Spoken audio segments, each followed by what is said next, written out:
Students हम discuss करेंगे important news के बारे में और उससे रिलेटेड जो इन्फॉर्मेशन है हमारे यूपीएससी के एग्जाम के पर्सपेक्टिव से इम्पोर्टेंट, उसको हम यहाँ पे डिस्कस करेंगे। फर्स्ट न्यूज़ है स्टूडेंट निठारी इंसिडेंट के बारे में। 2006 के समय का ये इंसिडेंट है। निठारी एक विलेज है नोएडा के अंदर में। वहाँ पे जो मिसिंग चिल्ड्रंस हैं उसका रिपोर्ट सामने आया था स्टूडेंट। 16 के आसपास जो चिल्ड्रंस हैं वो वहाँ पे मिसिंग थे। तो वहाँ की जो लोकल पुलिस है उस निठारी विलेज का ही एक बंगलो है जिसके जो ओनर एंड सर्वेंट हैं उनको पुलिस के द्वारा चार्ज किया गया। बाद में आप देखिए कि लोअर कोर्ट के द्वारा इनको कन्विक्ट भी किया गया था। लोअर कोर्ट के द्वारा इनको कन्विक्ट किया गया। इनके कन्विक्शन के अगेंस्ट में इन्होंने इलाहाबाद हाई कोर्ट के अंदर जो केस है वो फाइल किया। इलाहाबाद हाई कोर्ट के द्वारा लैक ऑफ एविडेंस के बेसिस पे इन दोनों पर्सन्स को यहाँ पे एक्विट किया गया है। आप देखिए कि उसी एक्विट जो इनको किया गया उसके अगेंस्ट में जो नोएडा का रेजिडेंट बॉडी है उसके द्वारा सुप्रीम कोर्ट के अंदर जो केस है वो फाइल किया जाएगा।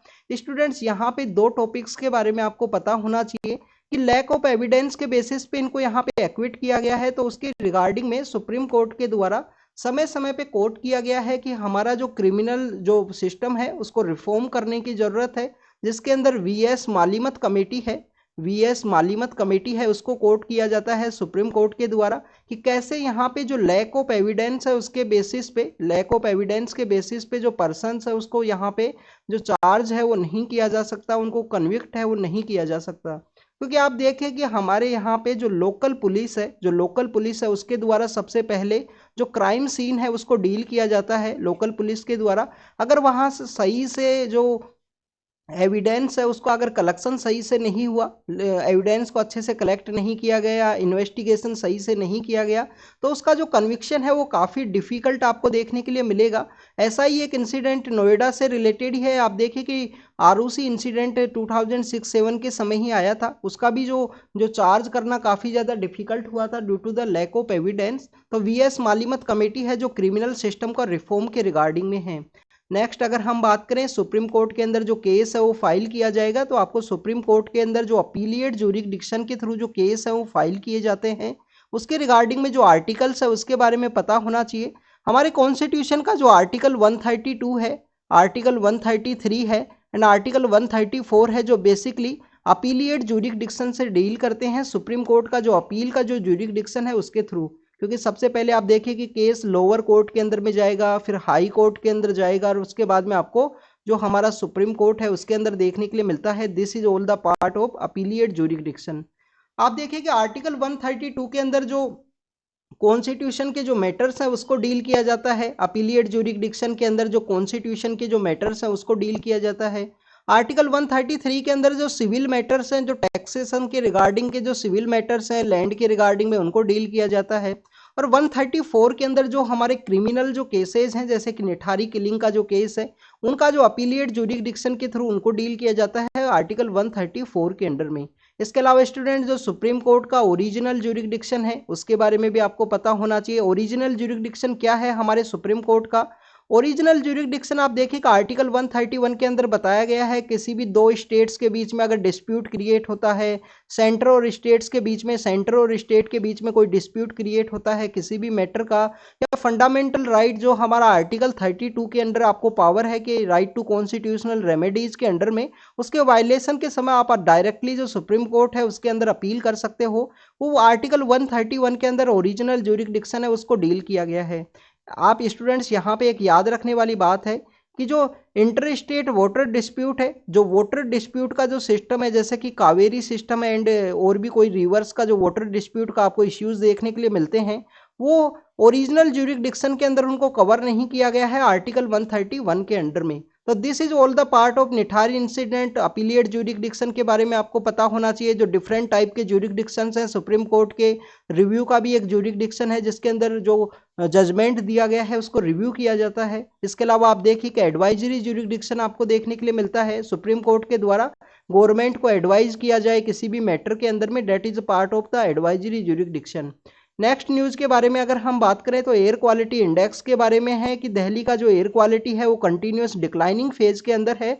तो वहाँ पे जो डस्ट का जो सप्रेसेंट्स हैं उनको स्प्रे करने की बात की गई है। तो उसके बारे में हम डिस्कस करेंगे। एयर क्वालिटी इंडेक्स के बारे में ऑलरेडी हमने डिस्कस किया है कि 8 जो पोल्यूटेंट्स हैं उनके बेसिस पे एयर क्वालिटी को यहाँ पे मेजर किया जाता है। यूपीएससी के द्वारा कभी कभी क्वेश्चन आपसे पूछ लिया जाएगा, 3 या 4 पोल्यूटेंट्स के नाम देंगे, आपसे पूछ लिया जाएगा कि कौन से पोल्यूटेंट है जो एयर क्वालिटी इंडेक्स के अंदर उसको कवर किया गया है। यहाँ पे सफ़र के बारे में भी बात की गई है जो काफ़ी बार न्यूज़ के अंदर देखने के लिए मिलता है, और डस्ट जो सप्रेसेंट्स है उनके बारे में आप देखिए कि इस तरीके से डस्ट को कंट्रोल करने की जो कोशिश है वो की जा रही है दिल्ली के अंदर में, जो स्टबल बर्निंग की वजह से, कंस्ट्रक्शन की वजह से, डस्ट की वजह से जो वहाँ पे एयर क्वालिटी है वो डैमेज होती है विंटर्स के अराइवल के समय में। अगर हम एयर क्वालिटी इंडेक्स के बारे में बात करें तो कल भी हमने इसको डिस्कस किया था कि PM 2.5 है, PM 10 है। इसके अलावा आप देखिए कि हमारा ओजोन है, ग्राउंड लेवल के ऊपर जो ओजोन मिलता है, क्योंकि स्ट्रेटोस्फेयर के अंदर ओजोन है वो तो एक प्रोटेक्शन लेयर के रूप में काम करता है, अल्ट्रावायलेट रेडिएशन से हमको बचाता है। इसके अलावा आप देखिए कि कार्बन मोनोऑक्साइड है, इसके अलावा आपको जो सल्फर डाइऑक्साइड, नाइट्रोजन डाइऑक्साइड वो आपको देखने के लिए मिलेगा। हमारा जो लीड है वो है, और इसके अलावा अगर हम बात करें तो अमोनिया NH3, ये सब इनको सब जो पोल्यूटेंट्स हैं उसको कवर किया जाता है एयर क्वालिटी इंडेक्स के अंदर में। सफ़र के बारे में अगर हम बात करें student, system for air quality forecast and research है, system for air quality and forecast and research है, जो किसके अंडर में आता है, मिनिस्ट्री ऑफ अर्थ साइंस के अंडर में है। किसके द्वारा इस सफ़र को डेवलप किया गया इसके बारे में आपको पता होना चाहिए। जो हमारा IITM पुणे है, IITM पुणे है उसके द्वारा। इसके अलावा जो हमारा IMD है, इंडियन मीटरोलॉजिकल डिपार्टमेंट है, और इसके अलावा आपको एक हमारा national centre for medium range and weather forecast है, national centre for medium range and weather forecast. इन तीनों इंस्टीट्यूशंस के द्वारा इस सफ़र को यहाँ पे डेवलप किया गया है, जिसके द्वारा 3 दिन का जो 3 डेज का जो यहाँ पे एयर क्वालिटी है उसका जो फोरकास्ट है वो किया जाता है सफ़र के द्वारा, जो मिनिस्ट्री ऑफ अर्थ साइंस के अंडर में आता है। अगर हम इन डस्ट सप्रेसेंट्स के बारे में बात करें तो स्टूडेंट, साल्ट ऑफ जो कैल्शियम का साल्ट है एंड मैग्नीशियम का जो साल्ट है उसको मॉइस्चर के साथ में यहाँ पे स्प्रे किया जाएगा, जिससे कि वो यहाँ बेसिकली जो डस्ट पार्टिकल्स हैं उसको एब्जॉर्ब कर सकें। तो इसके बारे में आप ज़रूर से रीड करना, डस्ट सप्रेसेंट्स क्या हैं, उसमें अंदर किस चीज़ को यूज किया जाएगा। आप देखिए कि स्टेबल बर्निंग के रिगार्डिंग में जो अलग अलग टाइप के जो यहाँ पे लिक्विड स्प्रे हैं वो किए गए हैं, उनको यहाँ पे फार्मर्स को डिस्ट्रीब्यूट भी किया गया। बट अगर मास लेवल के ऊपर सपोर्ट नहीं किया जाएगा फार्मर्स को तो स्टेबल बर्निंग का जो इंसिडेंट्स है वो देखने के लिए मिलेंगे।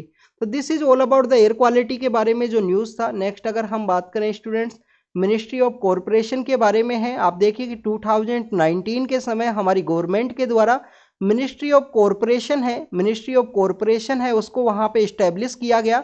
और स्टूडेंट्स, मिनिस्ट्री ऑफ कॉरपोरेशन के बारे में आपको पता होना चाहिए कि हमारे जो MHA हैं, मिनिस्टर ऑफ होम अफेयर्स, उन्हीं के द्वारा इस मिनिस्ट्री को हेड किया जाता है।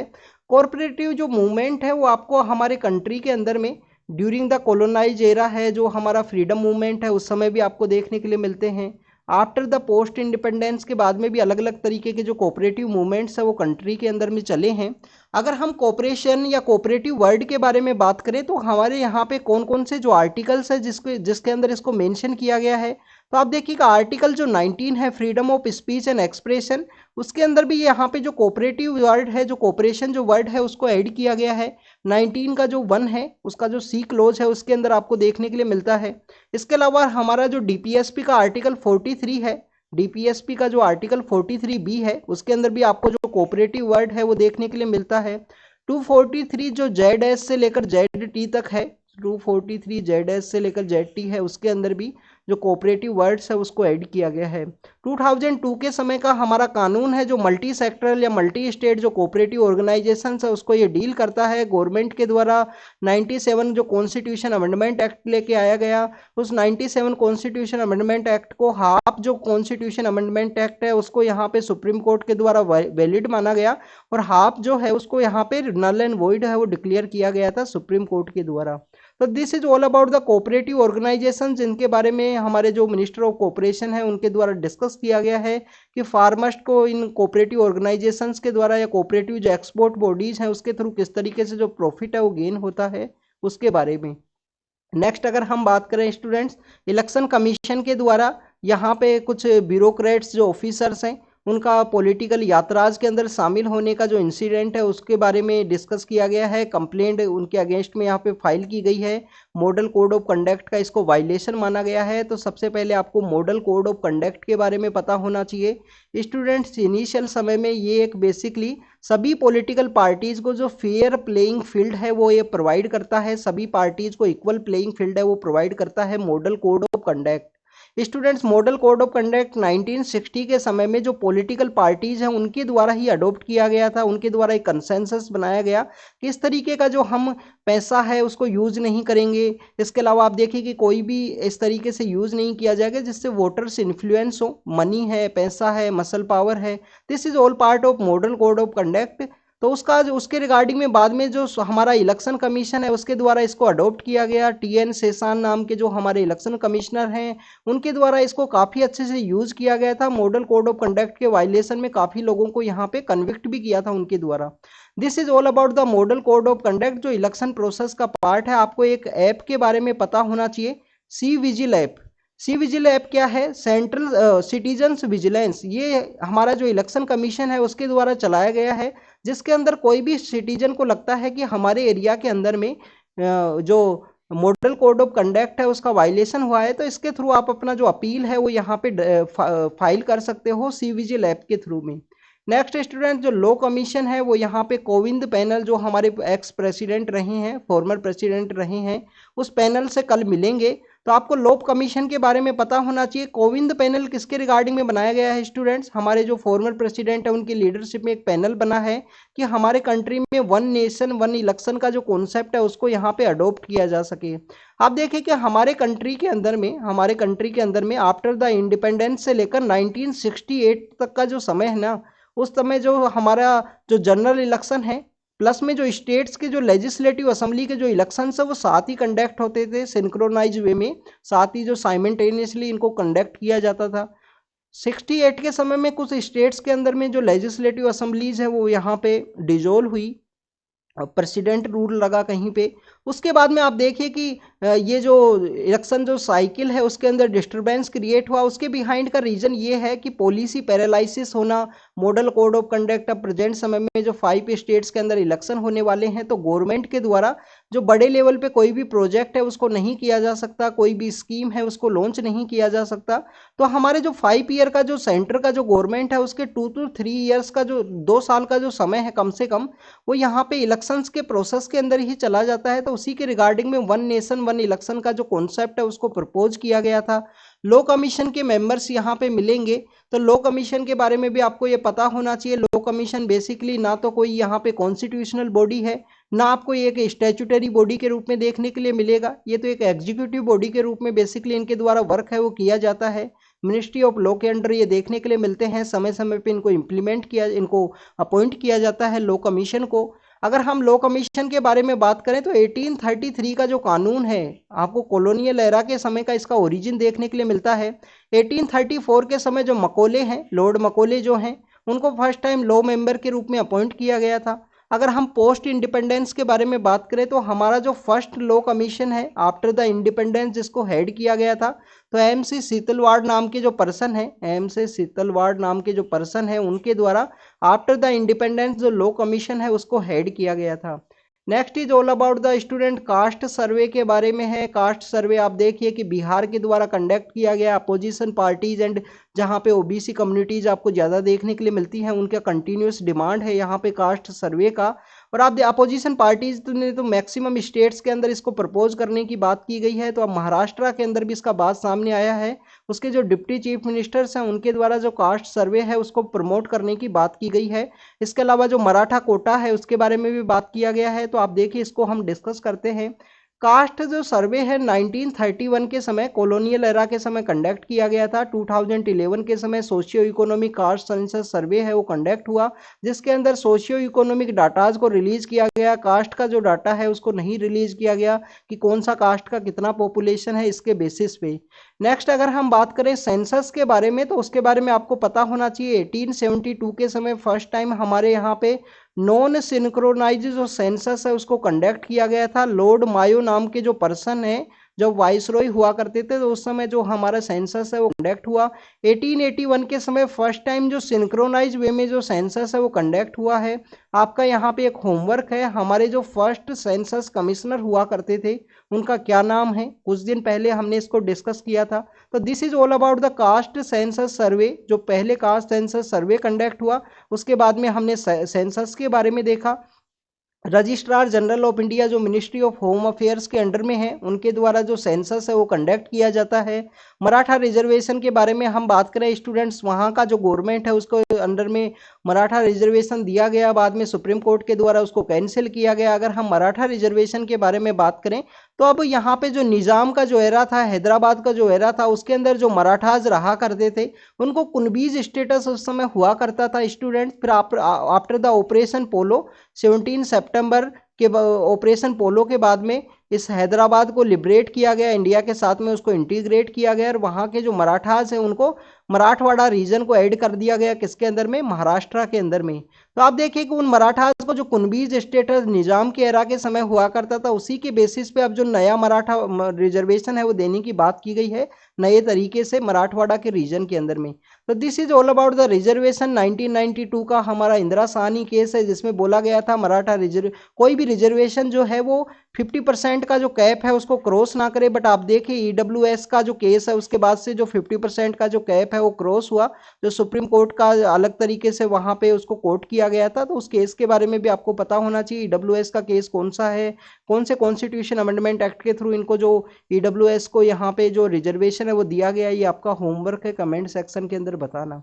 स्टूडेंट्स आप देखें कि हमारे यहाँ पे national assessment and accreditation council है, national assessment and accreditation council है जो किसके अंदर में आता है, यूनिवर्सिटी ग्रांट कमीशन यूजीसी के अंडर आपको देखने के लिए मिलता है, एक ऑटोनोमस बॉडी है। स्टूडेंट्स इनके द्वारा यूनिवर्सिटीज इन हाई कमीशन जो हाई एजुकेशन इंस्टीट्यूशन है उनको रैंकिंग दी जाती है, उनका यहाँ पे जो कंटिन्यूस असेसमेंट है वो किया जाता है इस national accreditation and assessment council के द्वारा। नेक्स्ट अगर हम बात करें स्टूडेंट बिहार, जहाँ पे कास्ट सेंसस सर्वे भी अभी कंडक्ट कराया गया है, तो बिहार के अंदर खुद का एक यहाँ पे जो असेसमेंट है, जो कॉलेज का इंस्पेक्शन है, उसका पैनल है वो कॉन्स्टिट्यूट किया गया है कि उसके बेसिस पे यहाँ पे उनका जो कॉलेज है उनको रैंकिंग है उनके द्वारा दिया जाएगा। इसके अलावा आप देखिए कि हमारे यहाँ पे NIRF ही आपको देखने के लिए मिलता है, नेशनल इंस्टीट्यूशन रैंकिंग फ्रेमवर्क है जो मिनिस्ट्री ऑफ HRD, जिसको 2020 के समय मिनिस्ट्री ऑफ HRD को क्या कर दिया गया, मिनिस्ट्री ऑफ एजुकेशन। तो स्टूडेंट्स उसका NIRF है या उसका रिपोर्ट है वो पब्लिश किया जाता है, जिसके अंदर इंस्टीट्यूशंस को जो रैंकिंग है वो दी जाती है, कुछ क्राइटेरिया हैं जिसके बेसिस पे। नेक्स्ट अगर हम बात करें स्टूडेंट ट्रिनिडाद के बारे में है, ट्रिनिडाद क्या है, ट्रिनिडाद एंड टोबैगो आपको जो वेनेजुएला नाम का जो कंट्री है लैटिन अमेरिका के अंदर, जो सपोज कीजिए लैटिन अमेरिका है, सपोज करना ये लैटिन अमेरिका है, लैटिन अमेरिका में यहाँ पे आपको वेनेजुएला देखने के लिए मिलेगा। तो यहीं पे जो आइलैंड है वो सिचुएटेड है ट्रिनिडाद एंड टोबैगो। तो स्टूडेंट्स वहाँ पे जो इंडियंस का पॉपुलेशन काफ़ी ज़्यादा है, क्योंकि ब्रिटिश के द्वारा जो लेबरर्स हैं उसके रूप में वहाँ पे लेके जाया करते थे, वहाँ पे शुगर का इंडस्ट्री हुआ करता था। और स्टूडेंट्स वहाँ पे जो रामलीला है वो देखने के लिए मिलती है, तो उसी के बारे में डिस्कस किया गया है एक्सप्लेन पेज के अंदर में। रामलीला आप देखिए कि हमने इंटेंजिबल कल्चरल हेरिटेज का जो साइट है यूनेस्को का, उसके अंदर भी डिस्कस किया है, जो नॉर्दर्न पार्ट के अंदर सेलिब्रेट किया जाता है रामलीला। आज उसका 10th डे है, विजयदशमी का दिन है, जिस दिन रावण है उसका दहन किया जाता है। बेसिकली रावण का मीन है एविल्स, तो आप भी अपना कोई एविल्स है प्रिपरेशन के अंदर कंसिस्टेंसी नहीं है, न्यूज़पेपर नहीं करते या आपका ऑप्शनल अच्छे से नहीं करते हो, तो उन एविल्स को आप भी ख़त्म कर सकते हो विजयदशमी के दिन में। जो भी आपका प्रिपरेशन के अंदर जो एविल्स हैं उनको आप यहाँ पे एंड कीजिए, जिससे कि आप सक्सेस है उसको अचीव करो जल्दी से जल्दी, 2 से 3 साल जो हार्डवर्क करके जो सक्सेस है वो जल्दी से जल्दी मिले। नेक्स्ट अगर हम बात करें ट्रिनिडाद के बारे में हमने डिस्कस किया, आपको यहाँ पे स्लेवरी के बारे में भी बताया गया है। 1834 के समय जो स्लेवरी है उसको अबोलिश कर दिया गया था। स्टूडेंट सती को कब अबोलिश किया गया था, 1828 के समय इंडिया के अंदर जो सती है उसको अबोलिश हुआ था। आप देखिए कि सती का जो अबोलिशमेंट है, क्या उसके बाद में सती प्रथा है वो रुक गई थी। आप देखिए कि आफ्टर द इंडिपेंडेंस, हमारी जो आज़ादी है उसके बाद में भी राजस्थान के अंदर एक इंसिडेंट है, जयपुर के पास सीकर में एक विलेज है दिवराला, वहाँ पे आपको एक इंसिडेंट देखने के लिए मिलता है 1987 के समय में, जहाँ पे सती का जो प्रथा है वो किया गया था।